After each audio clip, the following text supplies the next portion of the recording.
Welcome to this video. We're going to talk about quick check multiple choice. This is the chapter 14, Measuring the Cost of Living. This is a book of Gregory Mankiw, Principles of Economics. So the first question says, the Consumer Price Index measures approximately the same economic phenomenon as nominal GDP, real GDP, the GDP deflator, or the unemployment rate. So first, let's go through all the definition. Remember, the nominal GDP is the production of goods and services valued at a specific current prices. So if you are taking, for example, a nominal GDP of 2019, you're going to value all the goods and services to the price of 2018. The real GDP is exactly the same, just value at a constant price. So it means as a year base. So you're going to value all the goods and services produced by a certain base of year. And the unemployment rate is the percentage of the labor force that is unemployed. And remember, the Consumer Price Index is an indicator that measures in some way the value of a determined basket in different years. So then this is kind of way a measure of prices. So then the GDP deflator is, remember, the measure of price level calculated as the ratio of nominal GDP to real GDP times 100. So then the concept that is really similar to the GDP deflator or to the Consumer Price Index better is the GDP deflator. Second, the largest component in the basket of goods and services used to compute the CPI is, so which is going to be the higher weight for this basket? Food and beverages, housing, medical care, apparel. So this is the pie which it comes from the Bureau of Labor Statistics, where housing definitely is weighted with 41% as a part or as a proportion of the CPI basket. So it should be B, housing. 3. If a Pennsylvania gun manufacturer raises the price of rifles it sells to the US Army, its price hikes will increase. Then both CPI and GDP deflator, neither the CPI nor the GDP deflator, the CPI but not the GDP deflator, or the GDP deflator but not the CPI. So first, when we are talking about guns that they are going to be sold to the US Army, so we're talking about the government expenditure. So then naturally it goes directly to the GDP. And then if it goes to the GDP, naturally this is going to be in the GDP deflator as well.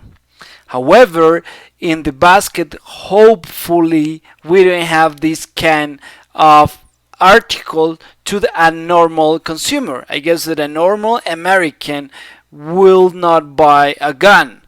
I hope so. So for this reason, this is not part of consumer basket. So then we are talking about the GDP deflator, but not the CPI. 4. Because consumers can sometimes substitute cheaper goods for those that have risen in price, the CPI overstates inflation, the CPI understates inflation, the GDP deflator overstates inflation, or the GDP deflator understates inflation. So naturally, the consumers, when you have this substitution effect, you're going not to face this change of price. If you consume and you value in the same way apples and bananas, and the apple price rise what is considered in the CPI, for example, and you're going to substitute that good for bananas, naturally in some way the CPI is not taking all the thing because it's representing an increase when at the end of the day the consumer doesn't care and can buy another product. So then the CPI sometimes can overstate inflation, for example, in that case. The other 5. If the consumer price index is 200 in 1980, so here we have CPI 1980, 200, and 300 for today, 2019, then 600 in 1980 has the same purchasing power as today. So then here we have the answers. So remember the question that we developed during the chapter, that the amount in today's dollars is exactly the same as the amount in year T dollars times the ratio of the price level today over the price level in that year. So then the amount in today's dollars should be exactly equal to the amount in year T dollars. So this year T is 1980, so it should be 600 times 300 over 200. This is naturally 1.5. So then we proceed with the multiplication and we get 900. So naturally it should be D 900.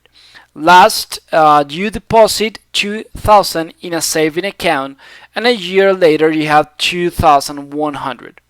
Meanwhile, the consumer price index rises from 200 to 204. In this case, the nominal interest rate is and the real interest rate is. So those are the answers.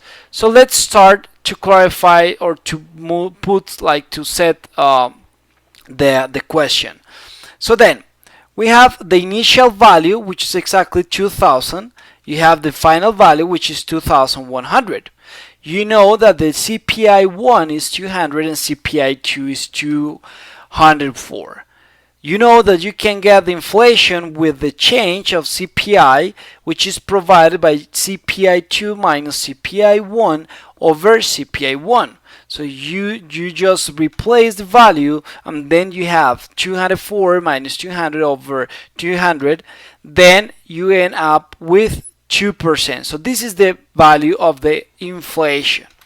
Then what is the nominal rate? The nominal rate should be naturally the change between these two values, which is provided by the final value minus initial value over initial value. So you just replace and then you get at the end of the day 5%. So then you have already the nominal rate. What about the real interest rate? Remember, as we defined throughout the chapter, the real interest rate should be nominal interest rate minus inflation rate. So you already have both. So 5 minus 2 is exactly equal to 3. So then we can finish with the value D, 5 and 3. I hope that you have enjoyed, you have learned, you have improved the knowledge of this chapter, and see you next video. Subscribe and thumbs up if you like it. Hopefully thumbs down is not allowed. Okay, thank you so much for having me another time. Bye bye.